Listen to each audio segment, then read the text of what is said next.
সুপ্রিয় দর্শক, আমি আলপনা আপনাদের সবাইকে শুভেচ্ছা জানিয়ে শুরু করছি ট্রিক্স রান্নাঘর অতিথির সাথে। আশা করি সবাই ভালো আছেন। শীত চলে গেছে, কিন্তু এখনো কারো কারো বাড়িতে রয়ে গেছে খেজুরের গুড়। হ্যাঁ, সেই খেজুরের গুড় দিয়ে একটা অভিনব পায়েস আমি আজকে আপনাদের দেখাবো। সেটার নাম হচ্ছে চিড়ার পায়েস। প্রিয় দর্শক, চিড়ার পায়েস শুরু করার আগে চলুন আমরা একটু দেখে আসি এটা রান্না করতে কি কি উপকরণ লাগে। চিড়ার পায়েস তৈরি করতে আমাদের লাগবে লাল চিড়া 1 কাপ, গুঁড়ো দুধ 2 কাপ, চালের গুঁড়ো 2 টেবিল চামচ, গুড় 1 কাপ, ঘি 3 টেবিল চামচ এবং মাওয়া 3 টেবিল চামচ। আমরা এখন রান্নায় চলে যাই। আমি এখানে নিয়েছি 2 কাপ গুঁড়ো দুধ। তার মধ্যে আমি দেব 3 কাপ পানি।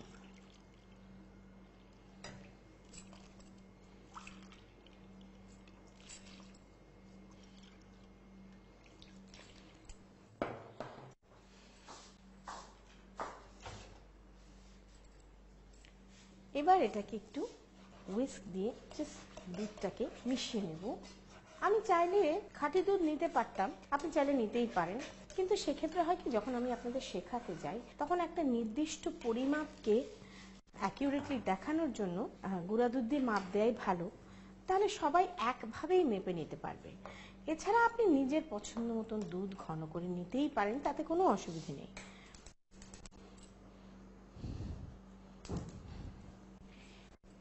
এখন আমি 3 টেবিল স্পুন চালের গুঁড়ো নেব।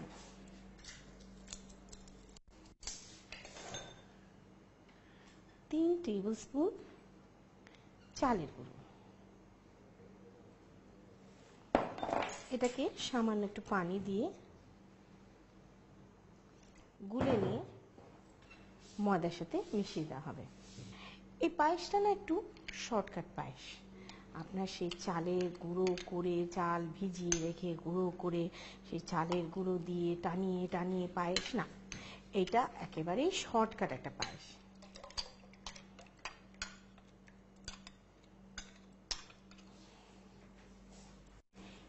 এটা দেওয়ার পরে, চালের গুঁড়োটা দেওয়ার পরে আপনারা ভালো করে এটাকে নাড়বেন, নতুবা কিন্তু নিচে থিতিয়ে পড়ে পায়েসটা চালের গুঁড়ো একেবারে দলা বেঁধে যাবে। প্রিয় দর্শক, এখন আমরা এটাকে আঁচ ঢিমা করে অন্তত 15 মিনিট দেব বলক এসে ঘন হতে।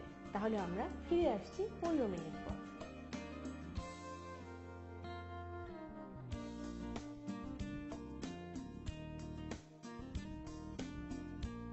দেখুন, দুধ একেবারে বলক এসে ঘন হয়ে গেছে।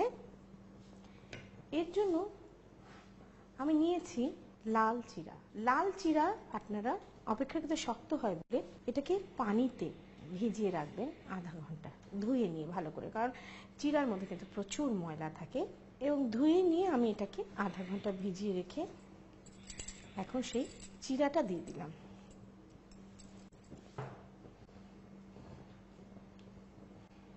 চিড়াটা আধা ভাতের মতোই থাকে। এখন এটা বলক আসতে থাকুক, আমরা এই ফাঁকে এতে দেব মাওয়া।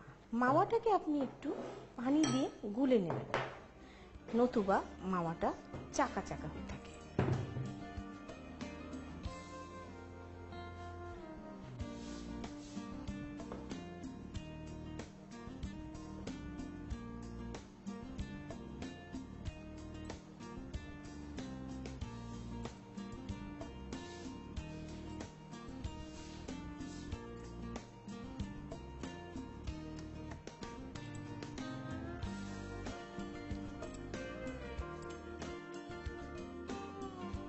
দিয়ে দিলাম মাওয়াটা।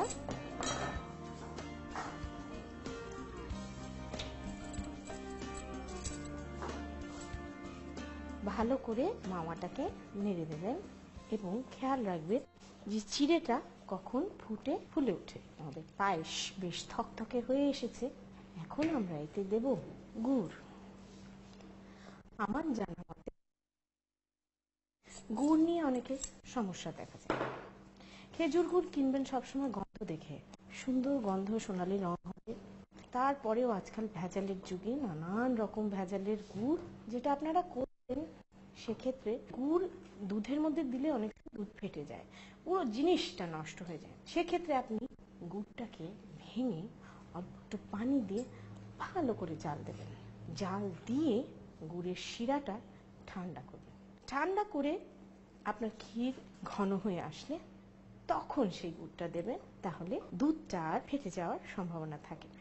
এই চিড়ার পায়েসের মিষ্টত্ব আপনাদের নিজেদের রুচি অনুযায়ী। যারা একটু বেশি মিষ্টি খেতে পছন্দ করেন তারা বেশি গুড় দেবেন, আর যারা কম তারা কম গুড় দেবেন। শীতকালে বাড়িতে গুড় এলে এক পিঠা পিঠা আর পিঠা। মাঝে মাঝে হয় না গুড়ের পায়েসও তো প্রচুর খান, কিন্তু এই ভিন্ন ব্যতিক্রমধর্মী চিড়ার পায়েসটা সত্যি একেবারে অনবদ্য। আপনারা দেখতে পাচ্ছেন গুড় অলমোস্ট পুরোটাই গলে এসছে। বেস্ট হয় গুড়টাকে একটু কুড়িয়ে নিয়ে যদি দিতে পারেন তাহলে সবচাইতে ভালো হয়। এখন আমি আমার স্বভাব সুলভভাবে যেই বিশেষ জিনিসটা দেব তার জন্য প্লিজ আমাকে বকবেন না, কারণ এই চিড়ার পায়েসের বিশেষ বৈশিষ্ট্যই হচ্ছে সেই বিশেষ গন্ধটা, হ্যাঁ, ঘি।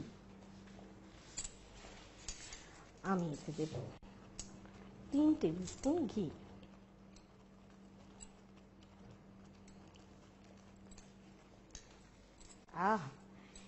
এবার আমরা ভালো করে মিশিয়ে নিব, একেবারে শাহী ক্ষীরের মতো, অথচ কড়া গুড়ের ফ্লেভার, মানে কিছু আমার আর বলার নেই। একেবারে ঘিয়ের সাথে মিশে না গুড়ের কড়া গন্ধটা নিয়ে আসবে। তাহলে প্রিয় দর্শক, তৈরি হয়ে গেল আমাদের গুড়ের পায়েস। এখন আমরা এটাকে পরিবেশন করব। এবারে পরিবেশনের পালা।